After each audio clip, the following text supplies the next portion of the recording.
आजच्या पहिल्या सत्रामध्ये आपण मधमाशांचा शेतीवाडीमध्ये आणि जंगली फुलोऱ्यामध्ये काय संबंध आहे तो आपण पाहूया.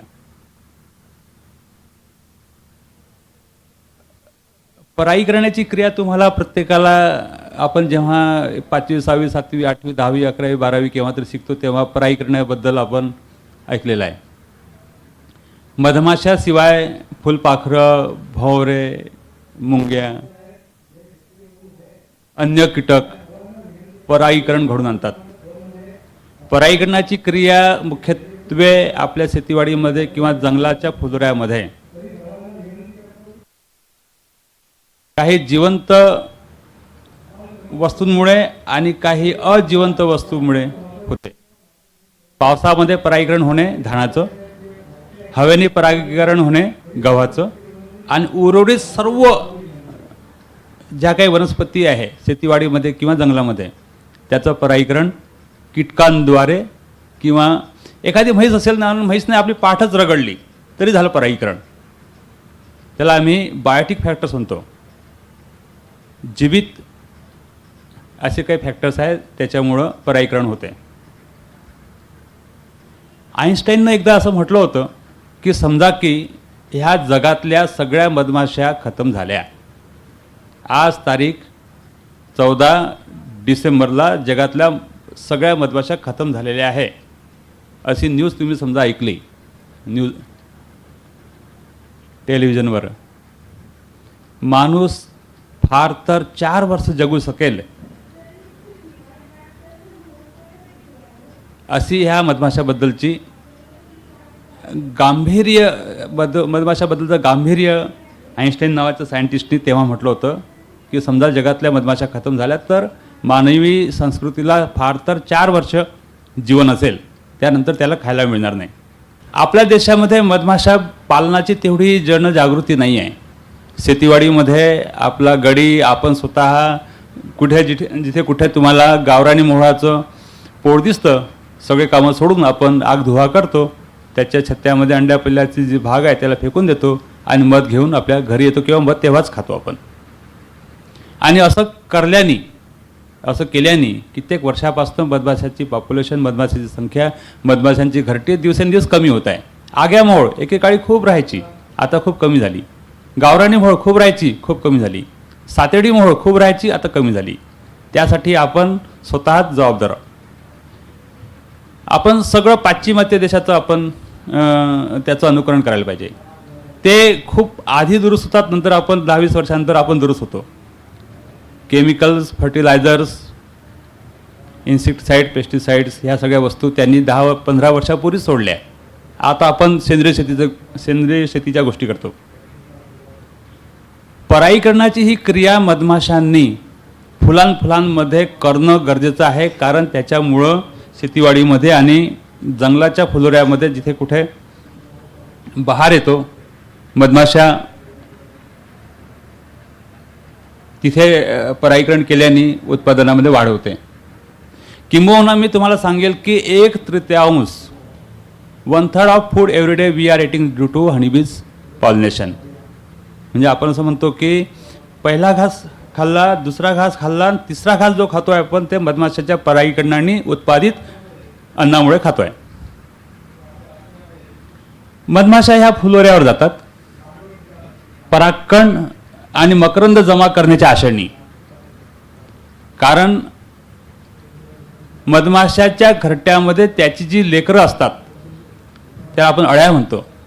अळ्याचं जेवण मकरंद आणि परागकण आहे आणि मकरंद आणि परागकण जमा करण्याच्या त्या हेतूने त्या मधमाशा फुलावर जातात आणि न कळत त्यांच्या परागकण एका फुलापासून दुसऱ्या फुलापर्यंत, दुसऱ्यापासून तिसऱ्या, तिसऱ्यापासून चौथ्या, चौथ्यापासून पहिल्या फुलापर्यंत येतात आणि अशा तरीकेने परागकण बगळतात. ह्या फुलापासून त्या फुलापर्यंत, तिकडून तिकडे, तिकडून तिकडे आणि परागीकरणाची क्रिया घडून येते. त्यासाठी त्या मधमाशा डान्स काय सगळे करतात. गोल नृत्य आहे, एक इन्फिनिट लाईक असं काहीतरी फिगर ते बनतात. आता इथे खरंच ह्या मधमाशा परागीकरणासाठी कारणीभूत आहे की नाही आहे ते आपण पाहूया.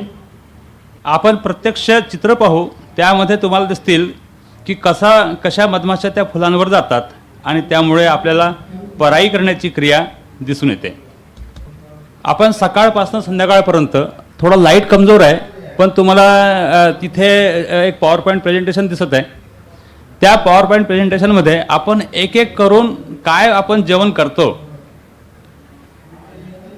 काय दिसतं तुम्हाला? ज्वारीची भाकरी खायची असेल तर ज्वारीच्या त्या कंसावर एक मधमाशी दिसते आहे. जास्ती उजेड असल्यामुळे तुम्हाला ते खूप चांगलं दिसत नाही आहे, पण ज्वारीचं परागीकरण मधमाशामुळं. मका, तुम्हाला डावीकडे त्या मक्याच्या कंसावर एक मधमाशी उडताना दिसत आहे आणि उजवीकडे तुम्हाला दिसत आहे की कंसाचे कसं आपल्याला पीक मिळत आहे. धान, उन्हाळी धान जेव्हा असतो किंवा समजा पावसाळ्यात पाऊस चांगला आला नाही आणि खूप उघाड पडली, त्या काळी मधमाशा पावसाची जी जबाबदारी होती परागीकरणाची ती स्वतः पेलतात आणि त्या ठिकाणी मधमाशा धानाच्या फुलांवर परागीकरण करून धानाचं उत्पादन आपल्याला मिळते. आता आपण सूर्यफूल डावीकडे एक फूल दिसत आहे, त्यावर 2-3-4 मधमाशा दिसत आहे काम करताना, परागीकरण करताना, आणि उजवीकडे त्यामुळे उत्पादित सूर्यफुलाच्या बिया. तीळ, डावीकडे मधमाशी फुलावर काम करते तिळावर आणि उजवीकडे तुम्हाला तिळावर त्या मधमाशा काम करताना दिसतील. पुन्हा हा जंगली तीळ आहे. इकडे सरसो म्हणजे राईच्या फुलावर मधमाशी आहे डावीकडे आणि उजवीकडे राईचं उत्पादन. इकडे धने डावीकडे मधमाशी आहे फुलावर आणि उजवीकडे उत्पादन धण्याचं. इकडे कांद्यावर त्या फुलावर मधमाशा, त्याच्यामुळे उत्पादित कांद्याचं बी आणि त्यापासून पुढे आपल्याला कांद्याचं उत्पादन घेता येतं. तुरी डावीकडे तुरी आहे आणि उजवीकडे त्या डावीकडे तुरीचा बहार आहे आणि उजवीकडे तुरीच्या शेंगा. इकडे हे कुलथी आहे, पुढे पोपट आहे किंवा वाल म्हणतो आपण, वाल पोपट. इकडे मसूर डाळ आहे, वांगे, कोहळं, शेवग्याच्या शेंगा, गोड निंबाचा पाला. इकडे बोर, जाम, आंबे, निंबू, चिकू. डावीकडे चिकूच्या फुलावर मधमाशा आणि त्यामुळे चिकूचं होणारं उत्पादन. चिंच, आवळे, करवंद, जांभूळ, कपासी. जो तुमच्या सगळ्यांचा जिव्हाळ्याचा प्रश्न आहे, कपाशीचं उत्पादन तुम्हाला चांगलं घ्यायचं असेल तर त्या मधमाशा जगल्या पाहिजे तुमच्या शेतीवाडीमध्ये. इकडे मेहंदी, झेंडू, रेल क्रिपर म्हणतो आपण, तालीम खान, जंगली फूल, जंगली वनस्पती, जंगली गवत. हे त्रिवेणी नावाचं गवत पावसाळ्यामध्ये येतं. बावची नावाचं गवत पावसाळ्यामध्ये येतं. कोंबड्याच्या फुलावर सुद्धा मधमाशा मकरंद परागकण जमा करण्यासाठी जातात आणि त्यामुळे त्याची स्वतःची उपजीविका होते. सब्जा, इकडे काहीतरी वेगळं हे फूल आहे. तर अशा टकोमाचे सुद्धा डावीकडे तुम्हाला फुलं दिसतील, त्यावर मधमाशा काम करतात आणि उजवीकडे त्यामुळे होणारं उत्पादन. म्हणजे असे तरोडा, कॅक्टस, रुई, चिलाटी, सगुन काटे, हेमेलिया, उतरण, नीलगिरी, बेशरमाचं झाड, कनेर, सागवान, पळस, कांचन, शीशम, नीम, काटेसावर, शिरीष, पांजरा, करंज, ग्लिरिसिडिया, दूधकुडा, खेर, अमलतास, गुलमोहर. कदमाचं झाड, येणाचे फुलं, सेलधरीचं फुलं, कोकोरांजीचे फुलं, काचलीचे फुलं. असे कित्येक तुम्हाला वनस्पती सांगता येईल मला. कमळ हे आपल्या गार्डनमध्ये असणारे शोभेची फुलं, दहलिया, गुलाब, तुम्ही फुलं शेती करता त्यामध्ये असणारी ही सेवंती, असे कित्येक तुम्हाला फुलं दिसतील, असा बहार दिसतील तुमच्या शेतीवाडीमध्ये किंवा जंगलामध्ये, जिथे मधमाशाचा संबंध तुमच्या शेतीवाडीमध्ये किंवा त्याच्या पलीकडे तुमच्या जंगलामध्ये आहे. म्हणजे मुंगीपासून माणसापर्यंत प्रत्येकाला जेवण लागतं आणि हे जेवण निसर्गामध्ये निर्माण करण्याची जबाबदारी मधमाशाकडे ह्या निसर्गाने दिलेली आहे. म्हणून आम्हाला हे लक्षात घ्यायला पाहिजे की ह्या मधमाशाचं संवर्धन होईल कसं. निसर्गाने 3 प्रकारच्या मधमाशा उभ्या केल्या आपल्या देशामध्ये. सातेडी माशा ज्या मोठ्या मोठ्या झाडाच्या कोखात राहतात, आग्यामोळ ज्या मोठ्या मोठ्या झाडाच्या फांद्यावर बसतात, आणि झुडपीमुळं जे झुडपांमध्ये बसतात. ह्या 3ही प्रकारच्या माशाचं संवर्धन आपल्याला वैज्ञानिकरित्या करता येतं. ह्याच्यामध्ये तुम्हाला एक समोर पेटी दिसत आहे. त्या पेटीचा उपयोग करून आपल्याला सातेडी प्रकारच्या मधमाशा पाळता येतात. थोडं सातेडी प्रकारच्या मधमाशा पाळणं जरा कठीण आहे. कठीण म्हणण्यापेक्षा थोडं महाग आहे. कठीण नाही आहे, महाग आहे. 5-6 हजार रुपये खर्च येतो एका पेटीला मधमाशासोबत घेण्याचा. आता पलीकडे मला हे म्हणायचं आहे की समजा जेव्हा आपण शेतकरी म्हणून चांगलं उत्पादन, आपल्या प्रत्येकाला आशा असते की मी ह्या वर्षी चांगली शेती करेल, त्यासाठी मी चांगली शेतीची ते उभारणी करेल, चांगला पाऊस येईल, नांगरणं उखणं झाल्यावर चांगला पाऊस मिळाला, चांगला पाऊस आला की मग तुम्ही चांगलं बियाणं घेता. चांगलं बियाणं घेऊन मग त्याला पेरता. पेरल्यावर अजून पावसाची वाट पाहता. चांगला पाऊस आला, उगवण चांगली झाली, मग तुम्ही वाट पाहता की खतं त्याला द्यायला पाहिजे, त्याची तब्येत चांगली झाली पाहिजे माझ्या पिकाची, माझे धांडे किंवा माझे जे रोपटं आहे ते चांगलं बनलं पाहिजे. मग काही दिवसांनंतर त्या रोपट्याला, त्या झाडाला, त्या तुमच्या पिकाला बहार येतो, फुलं येतात. जसं आपल्या जीवनमध्ये आपलं लग्न झालं, वर्षा 2 वर्षांनी आपलं लेकरं बाळा झाली, आणि 17, 18, 20, 22 वर्षांनंतर ती लेकरं मोठी झाली, आपण वाट पाहतो की त्याचं लग्न झालं पाहिजे.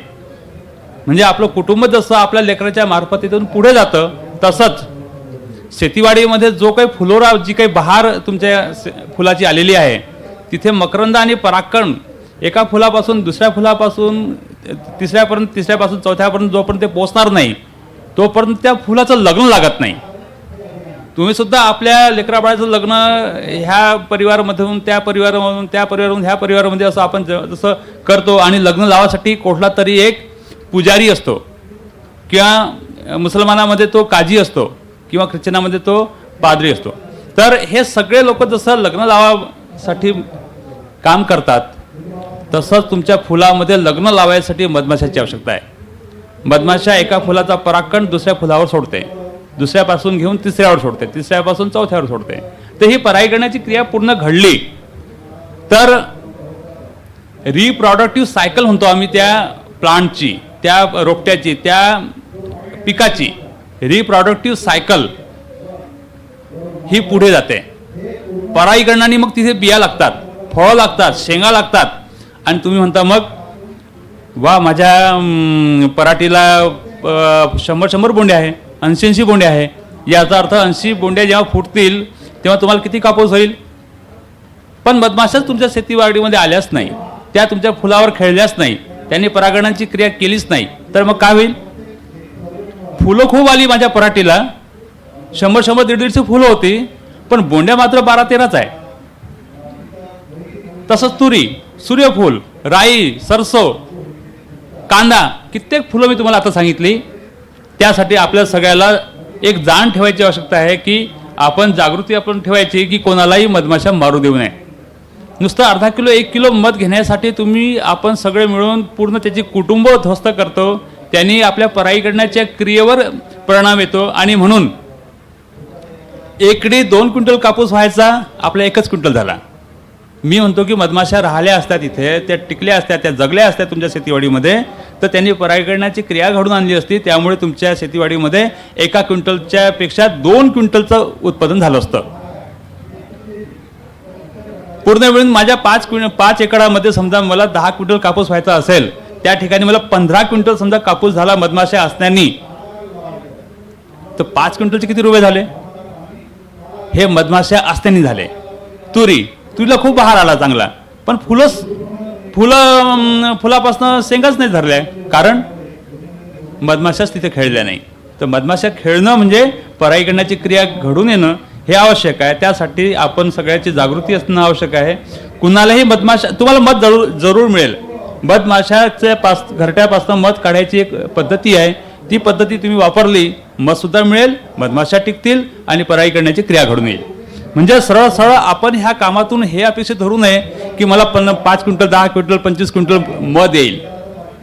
जसं तुम्ही म्हणता की चांगलं मला शेत पाहिजे, चांगला पाऊस पाहिजे, पावसानंतर तुम्हाला चांगलं बियाणं पाहिजे, चांगलं खत पाहिजे, चांगले इन्सेक्टिसाईड पेस्टिसाईड पाहिजे, त्याच्याशिवाय मधमाशा सुद्धा पाहिजे. तुमच्या शेतीवाडीमध्ये तुम्ही वखर, नागर, तिफन ह्या सगळ्या गोष्टी ठेवता,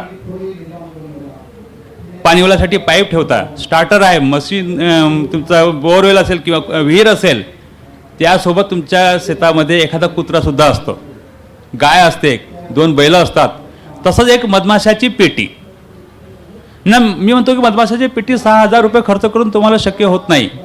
मग दुसरा उपाय आहे, गावरानी मोहोळ कसे हाताळायचे. गावरानी मोहोळ जिथे कुठे झुडपामध्ये किंवा तुमच्या त्या बांधावर किंवा तुमच्या एखाद्या झाडावर किंवा बेश्रमाच्या त्या मोठ्या त्या झुडपात पोळ लागली असेल, त्या ठिकाणी आपल्याला काय करायचं आहे की वैज्ञानिकरित्या त्या गावरानी मोहळाची हाताळणी करायची आहे. सोपं आहे.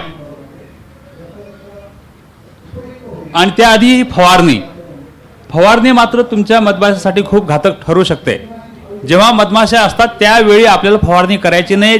आपण फवारणी सुरू करायच्या आधी आपल्या शेतीमध्ये जेव्हा जातो तेव्हा शेतीमध्ये आतमध्ये गेल्यावर जेव्हा फुलोरा असतो ना, आज आपल्याला फवारणी करायची आहे, फवारणी प्रत्यक्ष सुरू करायच्या आधी तुम्ही काय करायला पाहिजे, इकडे तिकडे चौफेर तुम्ही नजर टाकायला पाहिजे की माझ्या ह्या फुलोऱ्यावर कुठे मधमाशा तर नाही आहे. आणि जेव्हा तुम्हाला कळलं की मधमाशा सध्या नाही आहे, तुम्ही फवारणी आपली सुरू करू शकता. पण मधमाशा तुम्हाला 1-2-3 मधमाशा दिसल्या, तुम्ही तास 2 तास 3 तास ती फवारणी थांबवून ठेवा, नंतर फवारणी करा. फवारणी हा एक दुसरा घटक आहे ज्याच्यामुळे मधमाशा खूप कमी होत आहे. आणि हे एक हा भोंगा देऊन सांगत आहे की आता तरी आपण दुरुस्त व्हायला पाहिजे, नाहीतर आपल्या शेतीवाडीमध्ये अजून नापिकी पुढे जाईल आणि मग आपण पाहतोय की शेतकऱ्याची काय दशा होत आहे. सर्वप्रथम आपण कुठल्या मधमाशा त्या पाहू. आग्या मोहोळ, मोठमोठ्या झाडांवर मोठमोठी अशी पोळी असतात आग्या मोळाची. अशा मोठ्या पाण्याच्या टंकीवर आग्या मोळाची घरटी असतात. एखाद्या लाईटवर अशा पोळ लागलेलं असते. ह्या फांदीवर तुम्हाला मधमाशा दिसत आहे. उंच ठिकाणी, अशा ठिकाणी ज्या ठिकाणी माणूस आणि अस्वल पोचू शकत नाही, अशा ठिकाणी ही आग्यामोळ्याची घरटी असतात. अशा बिल्डिंगावर. आणि मधमाशा चावल्या तर आपल्याला ह्याचीच आवश्यकता लागते, भारतीय जीवन विमा निगम. इथं स्पष्ट दिसत नाही आहे ह्या हॉलमध्ये जास्ती लाईट असल्यामुळं. अशा मोठ्या बांधावर सुद्धा मधमाशाची पोळी लागलेली असतात.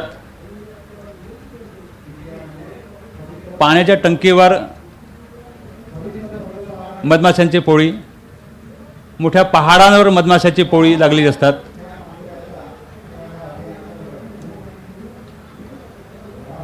झाडांवर, विशेषतः जंगली भागामध्ये आग्यामोळ्याची ठिकाणं. आणि आग्यामोळ्याची खासियत अशी आहे की ह्या पठारातून जंगलाकडे आणि जंगलातून पठाराकडे सीझनच्या हिशोबाने पलायन करतात. पठारी भागामध्ये थंडीच्या सीझनमध्ये ह्या मधमाशा शेतीवाडीवर येतात. आणि जेव्हा शेतीवाडीचा फुलोरा संपला की ह्या मधमाशा जातात जंगलामध्ये. जंगलामध्ये मार्च, एप्रिल, मे, जून हे 4 महिने त्याचं वास्तव्य असते. आणि तेव्हा आवळा, देहडा, बेडा, करंज, पळस, कडुलिंब, जांभूळ अशा वेगवेगळ्या जंगली वनस्पतीवर त्या मधमाशा आपली उपजीविका जगतात. आणि उपजीविका जगणे म्हणजे परागीकरणाची क्रिया पूर्ण होणे. खूप पोळ लागली आहेत. हे एका झाडावर या मधमाशाचं गावच आहे. 10, 20, 25, 50, 100, 200, 500, 900, 800 800-900 मोहं एका झाडावर तुम्हाला पाहायला मिळतात आग्या मोळाची.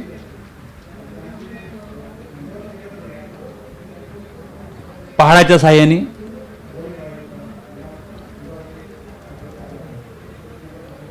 हा एक प्रकार झाला मधमाशाचा आग्यामोळ.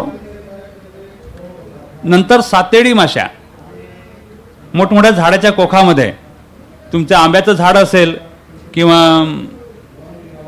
मोहाचं झाड असेल किंवा बाभळी झाड असेल किंवा अजून काय झाड असेल, खूप जुनं झाड असेल, त्या झाडाच्या कोखामध्ये आतमध्ये सातेडी माशा आपली घरटी बांधतात आणि त्या सातेडी मधमाशा तेथून जमा करून धरून आपण पेटीत कोंबायचे असतात, मधमाशाची पेटी. तिसरा प्रकार आहे गावरानी मोळ.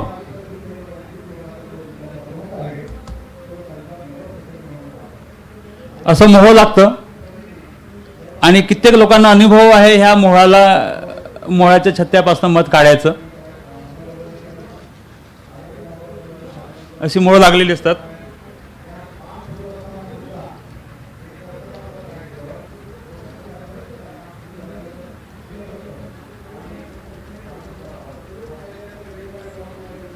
ही गावरानी मोळाची माशी कमीट असते तुलनेने. आग्या मोळाची माशी जास्तीच असते. आग्या मोळाची माशी जास्ती आपल्याला त्रासदायक वाटते. ह्या गावरानी माशा, 3 प्रकारच्या माशा आपण बघितल्या, आग्या मोहोळ, गावरानी मोहोळ आणि सातेडी मोहोळ. आता तिन्ही प्रकारच्या मधमाशाचं संगोपन कसं करायचं किंवा त्यांचं संगोपन करून मधाचं उत्पादन कसं घ्यायचं ते आपण पाहू. त्याआधी सर्वात आधी आपण आग्या मोहोळाचं पाहू.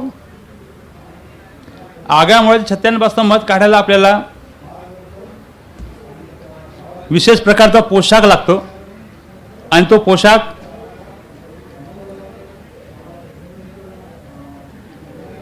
ह्या मधमाशाचा डंख 3 ते 4 मिलीमीटर असा लांब असतो.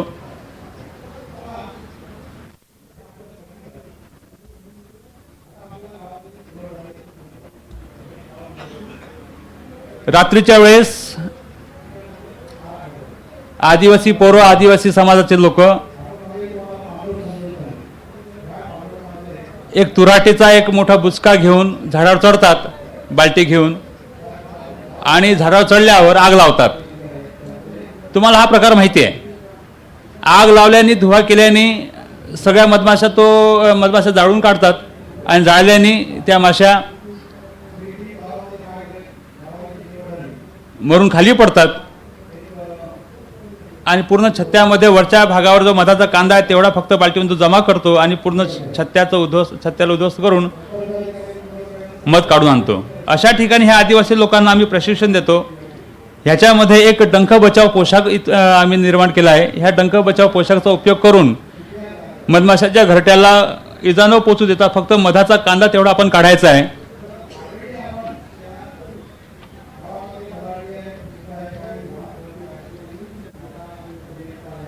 हा मी एक मधमाशाचा कांदा आहे, मधमाशाचं पोळ दाखवत आहे आग्या मोळाचं. आपण प्रशिक्षण जेव्हा करतो आदिवासी पोरांना, त्यांना साधन साहित्य सगळं देतो आणि त्याचा उपयोग करून हे झाडावर चढतात, प्रत्यक्ष ह्या मोहळावर येऊन बसतात आणि मधाच्या कांद्यावरच्या ह्या माशा सारून फक्त चाकूने एवढा भाग कापून काढतात जेणेकरून छत्ताही पडणार नाही आणि मधाचा कांदा सुद्धा बाहेर निघेल.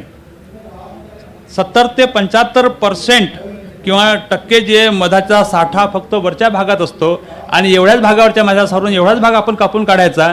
म्हणजे आपण उर्वरित पूर्ण छत्त्याला प्रोटेक्शन देऊन त्याला संवर्धन करून मधाचं उत्पादन घेतलं आहे.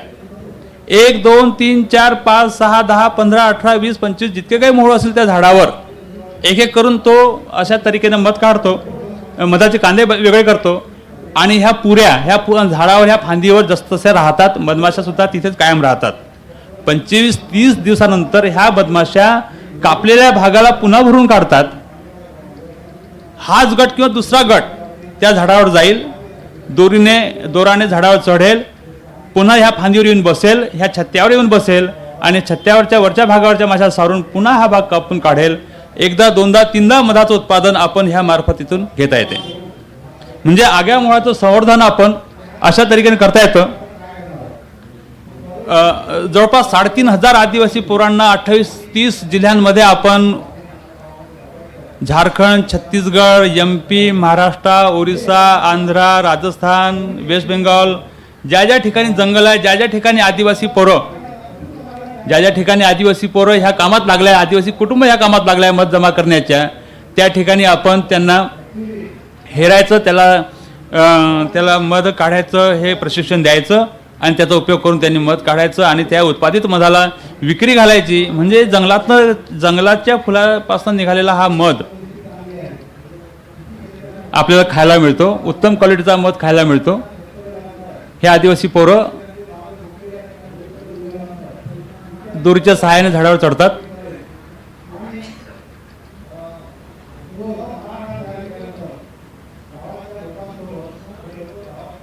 ते झाड चढण्यामध्ये तरबेज आहेत. आपल्याला नवीन रोजगार ह्यामध्ये उभा करायचा नाही आहे. जे ऑलरेडी ह्या कामामध्ये लागलेले आदिवासी कुटुंब त्यांना आयडेंटिफाय करायचं, त्यांना शोधायचं आणि त्यांना प्रशिक्षण द्यायचं, त्यांची कपॅसिटी बिल्डिंग करायची, त्यांना साधनसामुग्री द्यायची, त्याचा उपयोग करून त्यांनी मध काढायचं, जेणेकरून मधमाशाचं संवर्धन होईल आणि आपल्याला त्यांना मधाचं उत्पादन मिळेल, त्यांना रोजीरोटी मिळेल आणि आपल्या शेतीवाडीमध्ये किंवा जंगलामध्ये मधमाशा वाचल्याने परागीकरणाची क्रिया जी होईल त्यांनी उत्पन्नामध्ये वाढ होईल. अशा तरीक्याने हे पोरं काम करतात. हातमोजा, पायमोजा, पूर्ण ड्रेस सरकारच्या कुठल्या तरी योजनेमधनं त्यांना फ्री ऑफ कॉस्ट द्यायचा. त्यांना घरून खर्च करावा लागत नाही. ह्या माश्या त्यांच्या अंगावर पहा ते उडत आहे आणि काही मधमाशा त्यांना डंखसुद्धा मारण्याचा प्रयत्न करत आहे, पण मधमाशावर काम करणाऱ्या ह्या लोकांना कुठेही इजा होत नाही आणि मधाचा कांदा ते काढत आहे.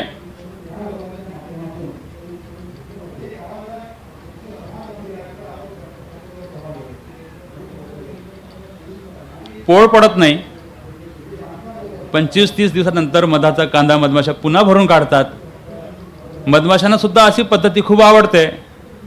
जसं आपण गोपालन करतो, 4 स्तनापैकी एका स्तनाचं दूध आपण वासरासाठी सोडतो आणि 3 स्तनाचं दूध आपण घेऊन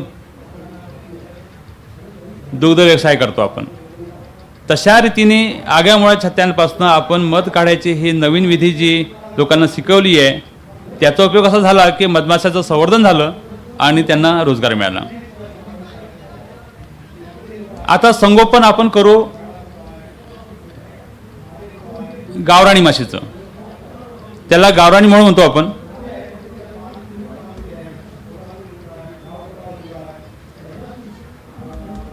जिथे कुठे गावराणी मोळ तुम्हाला दिसेल त्या ठिकाणी तुम्ही जा आणि तुमच्या जवळ एक धूर करण्याची व्यवस्था पाहिजे. एक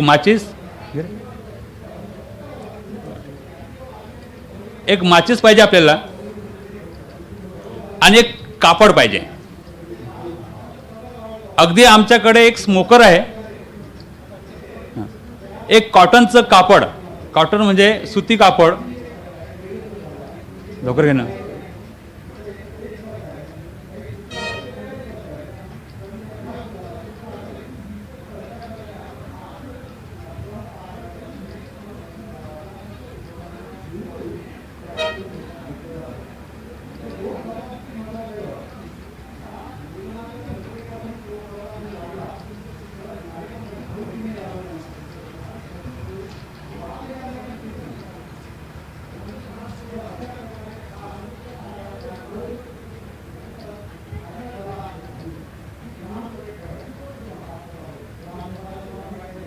मी आता प्रात्यक्षिक तुम्हाला करून दाखवतो की कसं आपण गावरानी मुळाला काढायचं. समजाची की ही फांदी आहे त्या झुडपामध्ये आणि ह्या फांदीमध्ये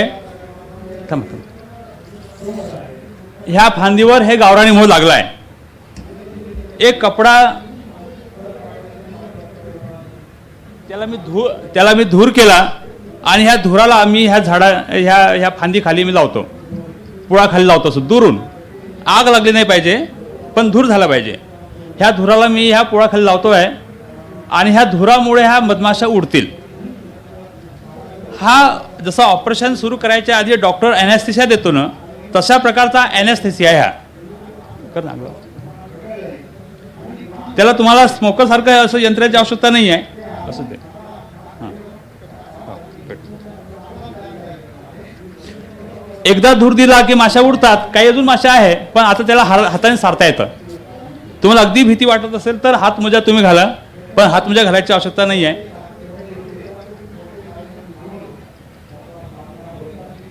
असा धूर 1-1.5 मिनटं हा धूर द्या, 2-3दा असं घुमून घ्या. धूर दिला, हे मधमाशा माझ्या आता शांत होतील, उडतील, पण ते शांत होतील, मला चावणार नाही. मग अशी एक ही सिकेटर तुम्हाला जरूर पाहिजे. सिकेटरचा मतलब आहे की ही कैची 200, 250, 300 रुपयाची कैची. आता इथे कुठे काही फांदी असेल ती कापून घ्या, ही एक फांदी असेल त्याला कापून घ्या, इकडची फांदी असेल त्याला कापून घ्या.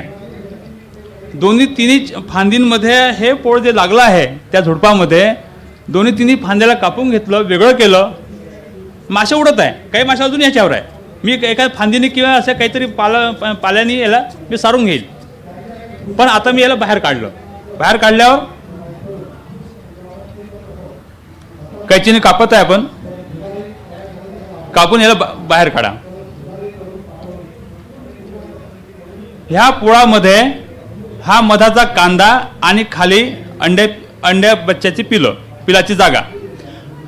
खालची जागा अंड्या पिल्याची आहे आणि वरची जागा मधाची आहे. मी काय करेल, ह्या पोळाला आता असं हातावर ठेवेल. आता मधमाशा ह्यावर बिलकुल नाही आहे, त्याची लेकरं पिलच आहे फक्त. मधाच्या भागाला खालच्या अंड्या पिल्याच्या भागापासून मी असं वेगळं करेल, असं कापेल आणि कापलं याला मोडेल, असं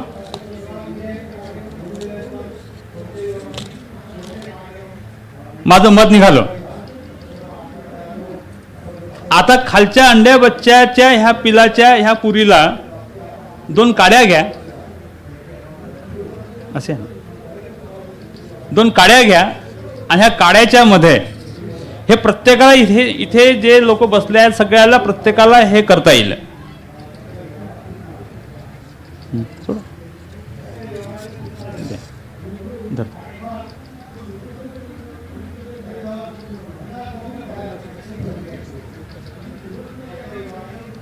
इकडे द्या ना. ह्या काडीमध्ये अंड्या पिल्याची जी पुरी आहे, अंड्या पिल्याचा जो भाग आहे त्याला मी बांधत आहे.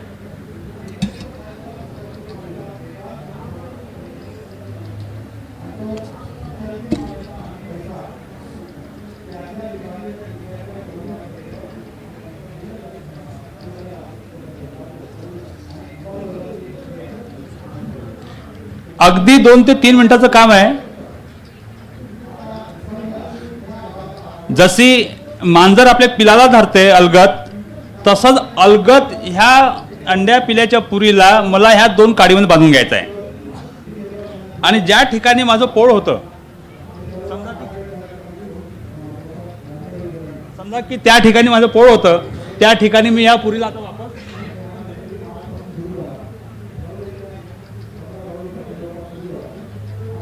म्हणजे ह्यामध्ये काय केलं आपण की जिथे कुठे गावरानी मोहळाची ही वसाहत होती त्या ठिकाणी आपण गेलो, थोडं धूर केला, धूर त्या पोळाच्या खाली लावला, काही माशा उडल्या, त्या माशा काही वेळासाठी अनस्थायित झाल्या. आपण बेशुद्ध होतो म्हणून म्हणजे आपण काही हालचाल करत नाही. मधमाशा बेशुद्ध होणे म्हणजे त्या चावत नाही, तुमच्या अवतीभोवती घुमतात, बिलकुल काना नाकापर्यंत अशा सगळ्या बिलकुल अंगावर तुमच्या केसावर ते घुमतील, पण एकही माशी तुम्हाला डंख मारणार नाही, ही गॅरंटी. आता ही सिकेटर ही कैची प्रत्येकाकडे असते, हॉर्टिकल्चरच्या लोकांकडे असते, बागवानी लोकांकडे असते. त्यांनी 2-3 ज्या काय फांद्या इकडे तिकडे असतील त्या पोळामध्ये घुसलेल्या त्या कापून घ्यायच्या आणि ह्याला वेगळं करायचं. वेगळं करून चाकूने काप द्यायचा आणि कापून मधाचा कांदा खालच्या अंड्या पिल्याच्या भागापासून वेगळा करायचा, म्हणजे डोकं छातीपासून वेगळं करायचं साध्या भाषेत. नंतर मधाचा कांदा एका बकेटमध्ये, एका बादलीमध्ये, एका ताटात ठेवून द्या आणि उर्वरित जो भाग आहे अंड्या पिल्याचा ह्या 2 काड्या घ्या आणि ह्या काडीमध्ये सावकाशपणे बिलकुल बांधा, काही घाई नाही इथे. एकही मासे तुम्हाला चावणार नाही, ही 100 रुपये बॉन्ड पेपरवर तुम्हाला गॅरंटी. आता ती अंड्या बच्च्याची पुरी आपण त्या 2 काडीवर बांधली आणि त्याच ठिकाणी लटकून दिली ज्या ठिकाणी हे पोळ होतं. जेव्हा तुम्ही ही कारवाई करत होते त्या दरम्यानमध्ये ज्या माश्या होत्या त्या तिथल्या कुठल्या तरी फांद्यांवर बसल्या होत्या, कुठेतरी असं घुमत होत्या. ज्या माश्या फांद्यावर बसल्या होत्या त्याला हलवून द्या, असं हलवून दिलं मी. माश्या उडल्या. माश्या आता धीरे धीरे परत आपल्या घरट्यावर जात आहे. माश्या वापस जायला सुरुवात झाली आणि पलीकडे तुम्हाला असं दिसेल की माझ्या गावरानी मुळाचं हे पोळ जसंच तसं कायम आहे, फक्त आपण मध काढलं. म्हणजे अशा पद्धतीने आपण समजा गावरानी मुळाची हाताळणी जर केली तर तुमच्या शेतीवाडीमध्ये उत्पन्नाला कुठेही कमतरता राहणार नाही. तुम्हाला जरूर नाही ही मधमाशाची पेटी वापरायला पाहिजे म्हणून 6000 रुपयाची. गावरानी मोहोळ प्रत्येकाच्या शेतामध्ये, प्रत्येकाच्या धुऱ्यावर, प्रत्येकाच्या नाल्यामध्ये आहेच, 100% आहेच. पण त्याचं पॉप्युलेशन कमी झालं आहे. ते असण्याचे जे प्रमाण होतं त्या समजा 10 वर्षापूर्वी समजा 100 मिळायची, आता 10च राहिली आहे. आणि आपण अशा प्रकारे त्याची समजा हाताळणी केली नाही तर पुढच्या 10 वर्षानंतर तुम्हाला 2-3ही मिळणार नाही. जेव्हा मी याचा अभ्यास करायचो आजपासून 12, 10, 13, 14, 15 वर्षापूर्वी, एका स्क्वेअर किलोमीटर एरियामध्ये, 1 किलोमीटर चौरस एरियामध्ये 63 गावरानी मुळाची पोळी आम्ही नोंद केली. पण आता 1 किलोमीटर चौरस एरियामध्ये 2 ते 3ही मिळत नाही. पण सध्या 2 ते 3 मिळतात समजा, तर त्याचं जर संवर्धन आपण करत राहिलो पुढच्या 2, 4, 5 वर्षामध्ये तुमच्या शेतीवाडीमध्ये, तुमच्या नाल्याच्या अवतीभोवती, तुमच्या शेताच्या अवतीभोवती खूप सारी मधमाशाची पोळी गावरानी मुळाची जगतील, राहतील आणि त्यामुळे तुमच्या शेतीवाडीमध्ये उत्पन्नामध्ये वाढ येईल. हे पोळ जे आपण काढले एका छत्त्यापासनं, हे सुद्धा प्रशिक्षण आपण आदिवासी पोरांना सांगतो. आणि खास करून गुराखी पोरं जे गाई म्हशी किंवा बकऱ्या चारतात आपल्या एरियामध्ये, ते ह्या गावरानी माशांचे नंबर 1चे दुश्मन आहे. म्हणजे मला खेदाने सांगावं लागतं की आपण सुद्धा कधी आपण त्याची काळजी केलेली नाही. किंबहुना मी सांगतो की युरोपमध्ये अमेरिकेमध्ये जेव्हा शेतीवाडीचा विचार होतो तेव्हा ते विचार करतात की आपल्या देशामध्ये मधमाशांची घरटी किती आहेत, त्या हिशोबाने किती सोयाबीन पेरायला पाहिजे एकरमध्ये, किती लाख हेक्टरमध्ये सोयाबीन पेरायला पाहिजे, किती लाख हेक्टरमध्ये कपाशी पेरायला पाहिजे, किती लाख हेक्टरमध्ये आपण चणा घ्यायला पाहिजे, किती लाख हेक्टरमध्ये आपण धान घ्यायला पाहिजे. हा विचार तेव्हा करतात जेव्हा त्यांच्याकडे मधमाशांची घरटी असण्याची संख्या जी आहे त्या देशाची ती कळते. आपल्या देशामध्ये कुणालाच आग्या मुळाची किती घरटी आहे हे माहिती नाही आहे, गावरानी मुळाची घरटी किती आहे हे माहिती नाही आहे, सातपुडे मुळाची घरटी किती आहे ते माहिती नाही आहे. पण तरी आमचा थोडा प्रयत्न असा आहे की ह्या तिन्ही प्रकारच्या मधमाशा समजा आपण वाचवल्या तर तुमच्या शेतीवाडीमध्ये उत्पन्न होईल. मग ह्या तिन्ही प्रकारच्या माश्या हाताळायला आग्या मुळाचं मी म्हटलं की आग्या मुळासाठी विशेष करून तुम्हाला आदिवासी पोरांना प्रशिक्षण देणं आवश्यक आहे. जे आदिवासी समाज त्याला आपण मध उत्पादक किंवा त्याला काय म्हणतात की मध संकलन करणारे काही आदिवासी लोक काही गावामध्ये असतातच. अरे काय रे, माझ्या गावामध्ये तो महादेव कोलाम आग्या झाडते, मग असं कर की त्याला बोलून आण, माझ्या आंब्यावर आग्या लागला आहे आणि मला खाली कापसाचा वेचा करायचा आहे. कापसाच्या वेचा करण्यासाठी बाया येत नाही म्हणे कापूस वेचायला, आणि त्यामुळं माझं कपाशी वेचण्याचं काम थांबलेलं आहे. आपण पता लावतो कुठला तू कोलाम किंवा तो आदिवासी समाजाचा पोरगा जो आग्या मोहळ्याला जाळतो त्याला आपण धुंडकून काढतो आणि धुंडल्यावर त्याला बोलवतो, त्याला 200-400 रुपये देतो आणि त्याला म्हणतो की आज रात्री किंवा उद्या रात्रीपर्यंत तू माझ्या पोळ्याला तू हटवून दे, मला कापसाचा याचा घ्यायचा आहे.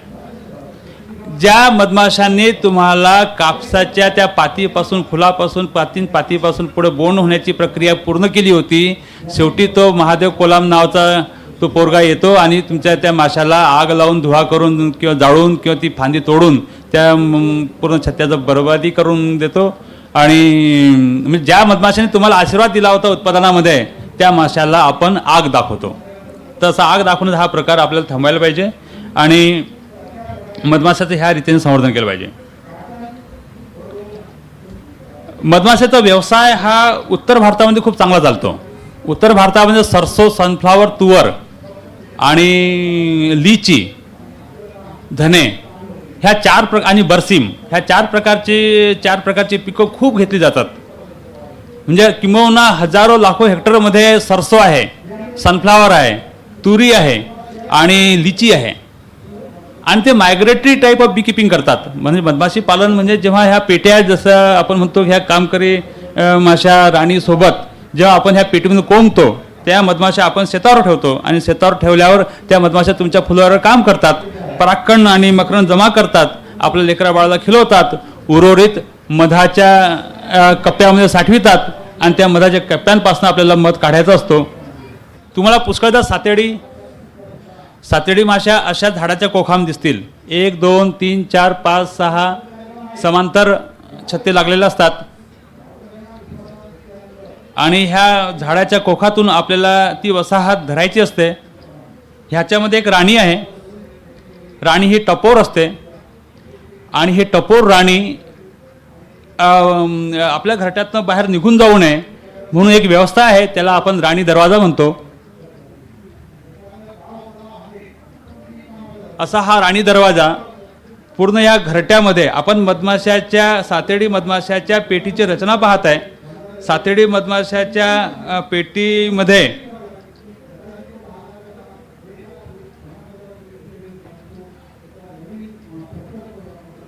ही एक सॅम्पल पेटी आहे. याच्यापेक्षा 4 पटीने मोठी पेटी असते, जी असते ती.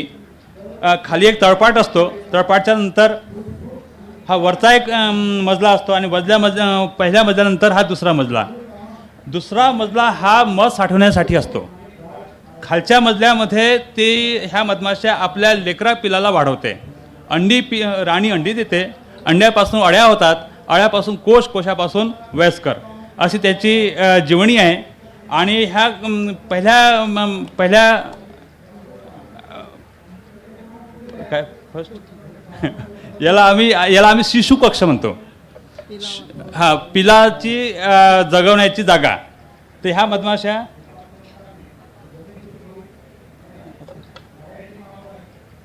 हा तळपाट आहे.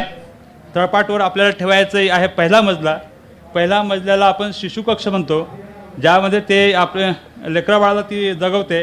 आणि वरच्या कप्प्यामध्ये किंवा दुसरा मजला आहे त्यामध्ये मध साठविते. फळ्या असतात. 1 2 3 4 5 6 फळ्या असतात. मध्ये इथे काहीतरी तुम्हाला कोंब दिसतोय किंवा एक छत्ता दिसतोय. हा स्टार्टर कोंब देतो आपण त्याला, जेणेकरून ह्या बाजूला आणि त्या बाजूला त्यांनी आपल्या त्या षष्टगोलाकार घरांना वाढवावं आणि वरच्या कप्प्यात मठ साठवावं. खाली आपण जेव्हा वसाहत जंगलातून किंवा शेतीवाडीतून धरून आणतो आणि ही दिलेली पेटी खूपदा मधमाशाला आवडत नाही, ती सोडून जाण्याची शक्यता असते. ती ह्या पेटीला सोडून पळून जाण्याची शक्यता असते. ती पळू नये म्हणून आपण जाणून बुजून राणी दरवाजा लावतो. आणि ह्या राणी दरवाजाचा उपयोग केल्याने सगळ्या माश्या पळायसाठी बाहेर निघतात, पण एकच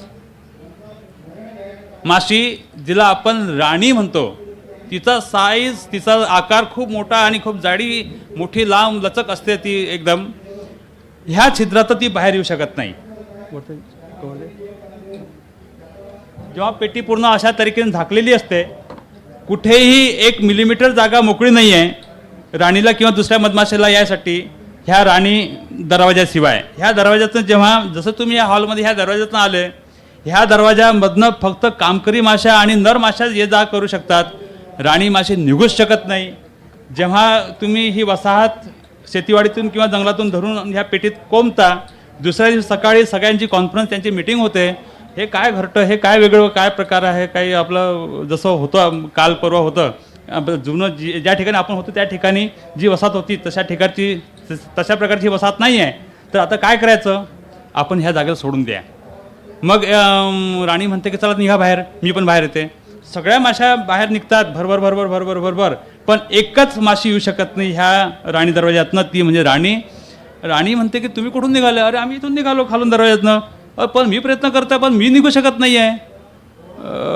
असं वाटते की आता मला निघणं शक्य नाही, अजून कुठे काही जागा नाही आहे.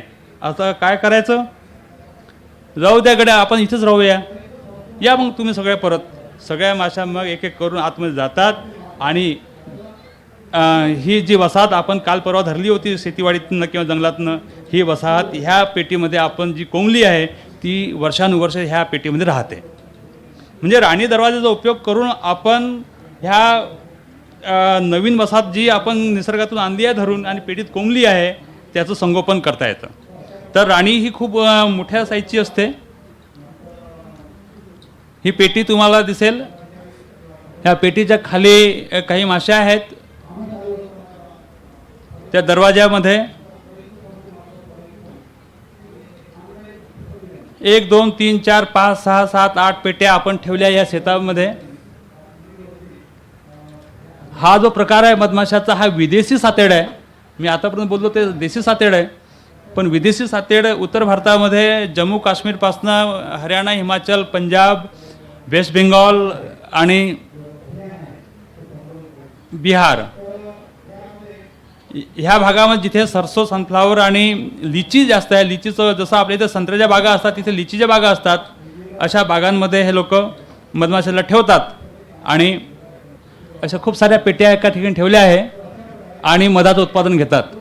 म्हणून साधारणतः तुमच्यापासून प्रश्न असा येतो की शेतीसाठी मधमाशा हा पूरक व्यवसाय विदर्भात होऊ शकतो काय? विदर्भात हा पूरक व्यवसाय होऊ शकत नाही. कारण ह्या मधमाशा मी आधीच म्हटलं, आधी सुरुवात अशीच केली मी की आपल्याला मधमाशाचं संगोपन शेतीवाडीच्या उत्पादनामध्ये करून घ्यायचं आहे. मधाचं उत्पादन तुम्हाला फक्त खाण्यापुरतं मिळेल. समजा एखादी पेटी किंवा 2 पेट्या किंवा 3 पेट्या तुम्ही ठेवल्या, त्यामध्ये वसाहती आहे मधमाशाच्या, आणि 4-5 महिन्यानंतर जेव्हा तुम्हाला मध उत्पादनाचं जेव्हा वेळ येईल तेव्हा 5-6 किलो मध मिळेल. मग घरच्यापुरतं मधाचं उत्पादन तुम्हाला घेता येईल. पण तुम्ही म्हणाल की मला 50 kilo, 500 kilo, 100 kilo, 1000 kilo, 2000 kilo असं उत्पादन हे अपेक्षित नाहीच आहे. कारण की आपल्याकडे लिची नाही आहे, आपल्याकडे राई नाही आहे, आपल्याकडे खूप कांदा नाही आहे, आपल्याकडे बरसीम नाही आहे, आपल्याकडे तुरी फक्त ओळ्यामध्येच आहे. आपल्याकडची पिकाची परिस्थिती अशी आहे की ती मधमाशा पालनासाठी तेवढी योग्य नाही आहे. पण उत्तर भारतामध्ये ती अतिशय योग्य आहे. आणि आपल्याकडे आहे ते फक्त संत्रा आहे, आणि संत्रासुद्धा तो फक्त नागपूर जिल्ह्यामध्ये. उर्वरित विदर्भामध्ये संत्रा काही नाही आहे. तर अमरावती आणि नागपूर जिल्हा सोडून बाकी उर्वरित भागामध्ये जेव्हा कॉटन आणि सोयाबीन मुख्य आपली पिकं आहे, ह्या दोन्ही पिकावर मधमाशा ठेवून फक्त परागीकरणाची क्रिया घडून येऊ शकते. पण मधाचं उत्पादन व्यावसायिक स्केलवर आपल्याला करता येत नाही. साधारणतः मधाची किंमत जी आहे ती जेव्हा समजा तुम्ही उत्पादन घेण्याचं काम समजा जेव्हा उत्तर भारताचे लोक करतात तेव्हा 100-125 रुपये किलोनी कच्चा मध विकला जातो.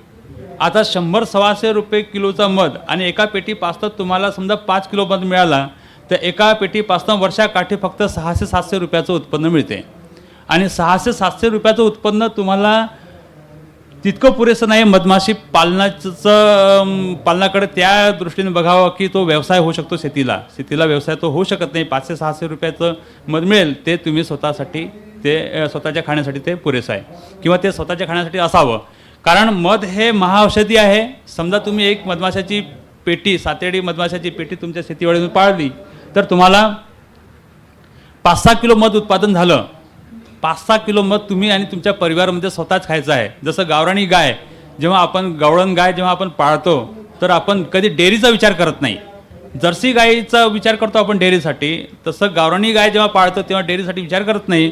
पण 1-2 लिटर काय दूध मिळेल ते आपल्या घरच्यासाठी, शेण आणि मूत्र जे मिळेल ते आपल्या शेतीवाडीसाठी, कंपोस्ट किंवा सगळ्या गोष्टी तयार करण्यासाठी. तसंच गावरानी मोहोळ जेव्हा किंवा आपण सातेडी मोहोळ जेव्हा आपण पाळतो पेटीमध्ये तेव्हा 5-6 किलोचं उत्पादन तुमच्यापर्यंत पोहोचेल. आणि 5-6 किलो मधाचं उत्पादन तुम्ही घ्या आणि घरच्यापुरतं तुम्हाला मध मिळेल. मध हे महाऔषधी आहे. खोकल्यापासून, सर्दीपासून, कोलेस्ट्रॉल काय, BP आणि डायबिटीसपर्यंत प्रत्येक ह्या तुमच्या शरीराच्या रोगाला मधाच्या सेवनाने किंवा मध तुम्ही खाल्ल्याने त्याला चांगलं करता येते. खोकला समजा झाला असेल तर मधामध्ये तुम्ही अद्रक टाका, थोडं त्याचं चाटण घ्या. तुळशीच्या पानाचा रस जो आहे तो टाका, तर ते तुम्हाला करता येईल. मधामध्ये तुम्ही लसूण टाका. कोलेस्टेरॉल म्हणतो किंवा BPचा प्रॉब्लेम किंवा अस्थमाचा प्रॉब्लेम, एक समजा की तुमच्याकडे एक 50 ग्रॅम 100 ग्रॅम मध आहे, त्यामध्ये 50 ग्रॅम मधाच्या लसणाच्या कळ्या त्या सोलून टाकून द्या. म्हणजे तुमच्या घरच्या घरी अस्थमाचं औषध तयार झालं. आवळा एक काहीतरी 50-100-200 ग्रॅम तुमच्याकडे मध आहे, त्याच्यामध्ये 2-4-5 आवळे त्याला वाफवून घ्या आणि वाफवल्यावर त्यात टाका. तुमच्या घरच्या घरी एक मोठं एक चांगलं टॉनिक तुमच्या घरी तयार होतं. काजू, किशमिश, बदाम, अंजीर सारख्या वस्तूसुद्धा मधामध्ये टाकून आपल्याला खाता येतात, जेणेकरून स्त्रियांमध्ये खास करून ॲनिमिया नावाचा हा जो प्रकार आहे किंवा रक्तामध्ये हिमोग्लोबिन कमी आहे, तशा वेळी तुम्हाला ते कामी येईल. तर मध हे महाऔषधी आहे. कित्येक रोगावर तुम्हाला त्याचा उपयोग करता येतो. घरच्या घरी मधाचं उत्पादन झालं पाहिजे आणि आपल्या शेतीवाडीला उत्पन्न वाढण्यामध्ये त्याची मदत झाली पाहिजे. अशा पद्धतीने मधमाशाकडे तुम्ही बघायला पाहिजे. मधमाशाचं संवर्धन हे मानवी दृष्टीने खूप महत्त्वाचं आहे. मधमाशाच्या संवर्धनाने मुंगीपासून प्रत्येक जीवाला जगण्याची हमी मिळते. कारण शेवटी प्रत्येकाला खायचं आहे अन्न, आणि अन्न निसर्गामध्ये उत्पादन होण्याची प्रक्रिया पराई करण्याच्या क्रियेशिवाय होऊच शकत नाही. म्हणून उत्पादन करतेवेळी मधमाशाचं कन्झर्वेशन कसं करता येईल शेतीवाडीसोबत तुम्हाला याची काळजी घ्यावी लागेल. थोडं मला आज ज्या प्रकारचा हा लाईट होता त्यामुळं मला जसं मला मांडायचं होतं हा विषय तसा मला, कारण खूप काही दिसत नाही असं मला दिसतं आहे, तर मी प्रयत्न केला थोडा कसं करता येईल. आणि समजा मधमाशाबद्दल तुम्हाला अजून काही जिज्ञासा असेल किंवा तुम्हाला काही प्रश्न विचार असतील तुम्ही विचारू शकाल. हो,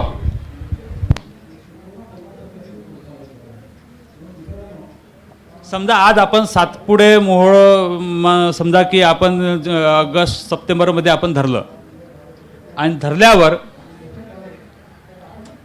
आपण आपल्या शेतीवाडीमध्ये ठेवलं त्याला. सोयाबीनचा फुलोरा, कपाशीचा फुलोरा, मग वालपाटी काय असेल ते आहे, भाजीपाला असेल काय आहे ते आहे, समजा मिरची असेल मिरची, याचं सगळं फुलोऱ्यावर त्या मधमाशा काम करतील. आणि बरोबर डिसेंबरच्या शेवटच्या हप्त्यामध्ये तुम्हाला पहिल्यांदा मधाचं उत्पादन घेता येईल. मी सांगितल्याप्रमाणे ह्या पेटीमध्ये खालचा हा मजला आहे, त्याच्या लेकरा पिलाचा भाग आहे, आणि वरच्या भागामध्ये त्या मध साठवितात. मग 3 महिन्यानंतर आपल्याला ह्या पेटीपासनं, ह्या मधपेटीपासनं आपल्याला उत्पादन घ्यायचं आहे.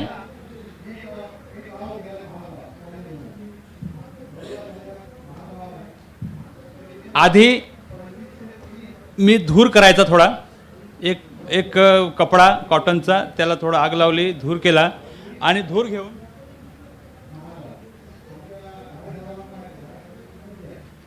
त्या मधमाशाच्या घरट्याच्या मधमाशाच्या पेटीमध्ये खाली जिथे राणी दरवाजा आहे तिथून तुम्ही त्याला धूर द्या. हा धूर त्या छिद्रातनं वर जाईल आणि काही काळासाठी मधमाशा अनस्थायिक होईल. म्हणजे त्या तुम्हाला चावा घेणार नाही, अनस्थायिक होईल म्हणजे चावा घेणार नाही. मग वरच्या भागाला वेगळं करा आणि एक एक करून ती फ्रेम जी फळी आहे ती बाहेर काढा. समजायची की ही फळी आहे, त्यांनी मधमाशा झटकल्या पण अजून मधमाशा पूर्ण काही निघाल्या नाही समजा. मग अजून त्याला असं काही ठोका देऊन त्या मधमाशा उडवतो आपण, किंवा पालापाचोळा बाजूला असेल त्याला धरून आपण त्याला ब्रशिंग करतो, मधमाशा सारून घेतो, आणि सारलं की मग पुढे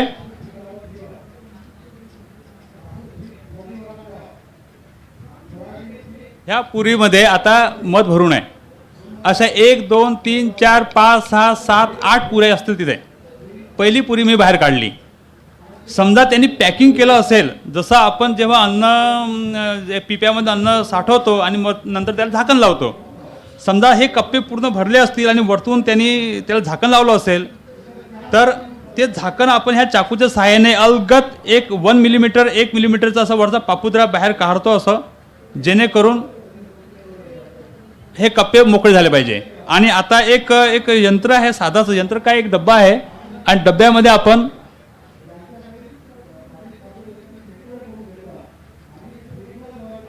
ही मधाची पुरी टाकली म्हणजे मधाच्या कांद्याला बिलकुल डिस्टर्ब न करता मधाचं उत्पादन खाली खाली करत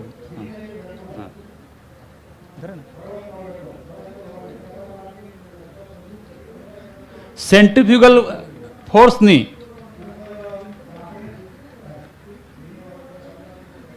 क्लॉकवाईज अँटी क्लॉकवाईज त्याला रोटेट करायचं आहे.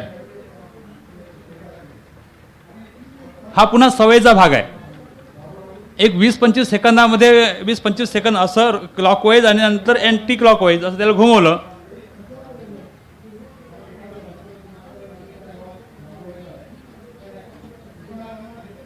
कारण ह्या पूर्ण प्रक्रियेमध्ये मला मधमाशाचा पोळ खराब नाही करायचा आहे.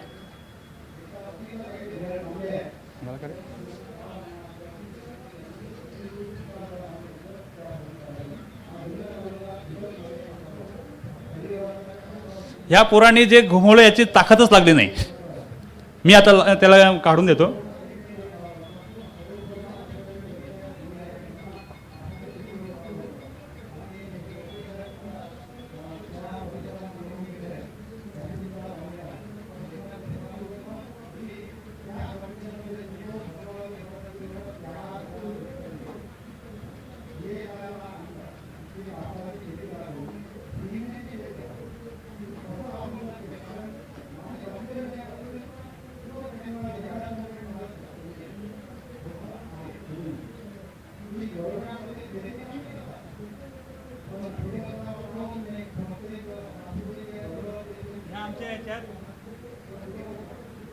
मध्ये ना मध्ये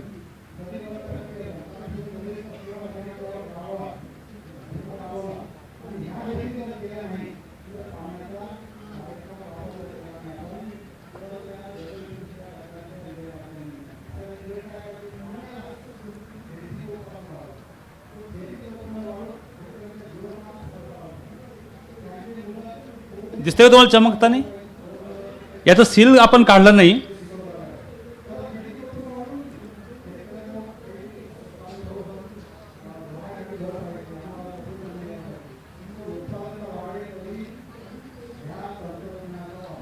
याचं सील जेव्हा बाहेर काढू आपण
म्हणजे मधाच्या त्या पुरीला किंवा मधाच्या त्या कांद्याला आपण इजा न पोहोचू देता फक्त सेंट्रिफ्युगल फोर्सचा उपयोग करून मध काढला आहे.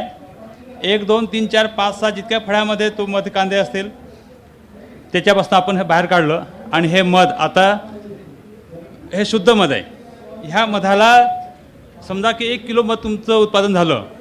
एका मोठ्या काचेच्या बाटलीमध्ये किंवा एखाद्या फूड ग्रेड प्लास्टिकमध्ये तुम्ही ठेवून द्या.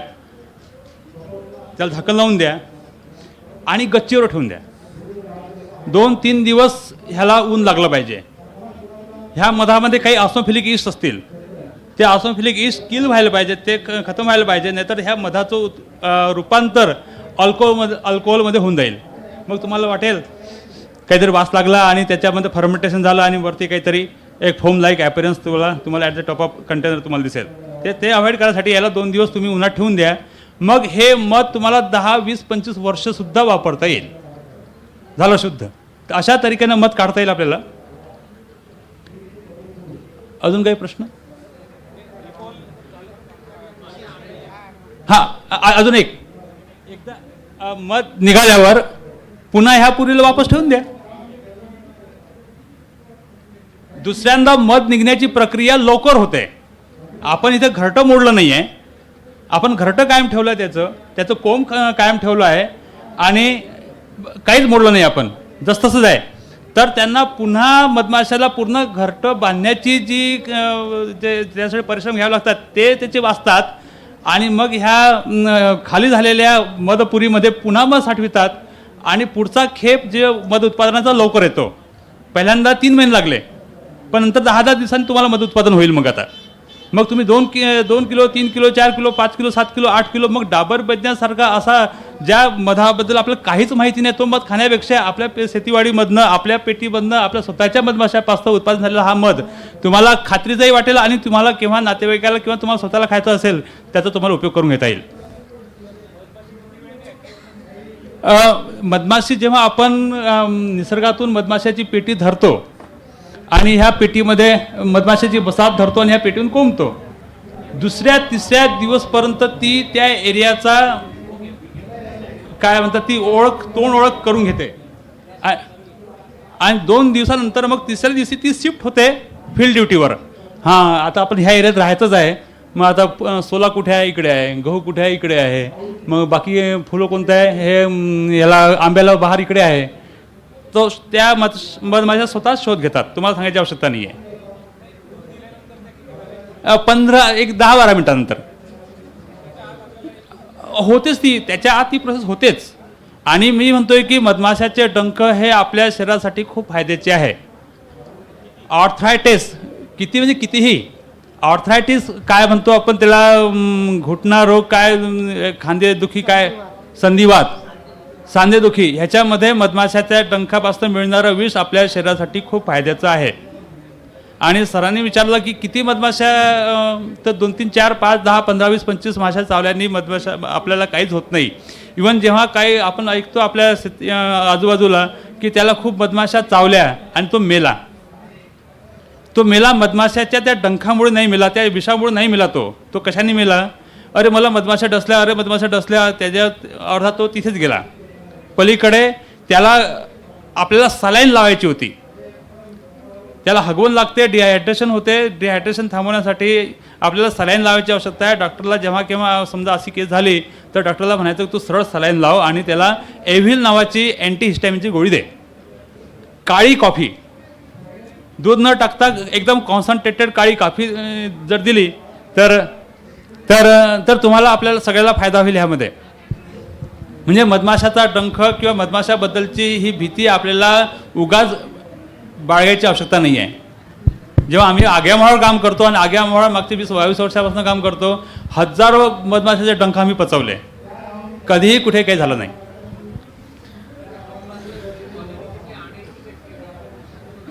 आपण आपल्या गड्याला किंवा अवतीभोवती आपल्या शेतीच्या अवतीभोवती जे लोक असतात त्यांना म्हणायचं की काय रे सातेरी मोड वगैरे आहे का, हा सर ते आंब्यावर आहे पण ते खूप जुनं आहे. मग तुम्हाला अशी खाली पेटीची आवश्यकता लागेल.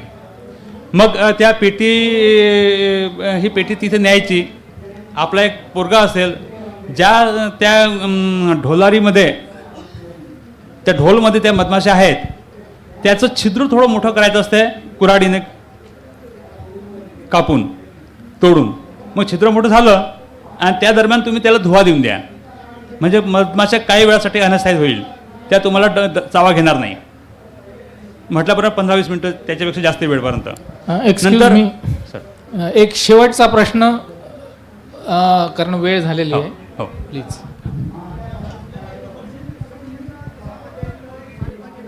हो हो हो हो तुम्ही समजा 10, 20, 15, 25 शेतकऱ्यांचा एक गट तयार करा. गावाच्या त्या 10-15 एक सुधारक जे शेतकरी असतात त्यांना ऑर्गनाईज करा. त्यांच्यासाठी प्रशिक्षण त्यांच्यामार्फत करून घ्या. ते तुम्हाला प्रशिक्षण देतील. आणि सरांनी म्हटलं की कशी धरायची मधमाशाची पेटी, त्या प्रशिक्षणात आपण सांगतो की ती जंगलात किंवा शेतीवाडीमध्ये त्या ढोलाऱ्यात असणारी ती वसाहत त्या पेटीत कशी धरून आणायची किंवा कोंबायची आणि त्यानंतरची काय व्यवस्था सांभाळायची, ते पूर्ण प्रशिक्षण आपण त्या प्रशिक्षण वर्गामध्ये देतो. खादी ग्रामोद्योग आयोगाचं हे कामच आहे. किंबहुना पुण्यामध्ये एक सेंटर आहे, केंद्रीय मधुमक्खी अनुसंधान केंद्र. त्या ठिकाणी 8 दिवसाचा कोर्स, 15 दिवसाचा कोर्स, 3 महिन्याचा कोर्स, 6 महिन्याचा कोर्स असे कोर्सेस होतात. त्या ठिकाणी मधमाशा संबंधाचे सगळं ज्ञान ते त्या कोर्समध्ये शिकवतात.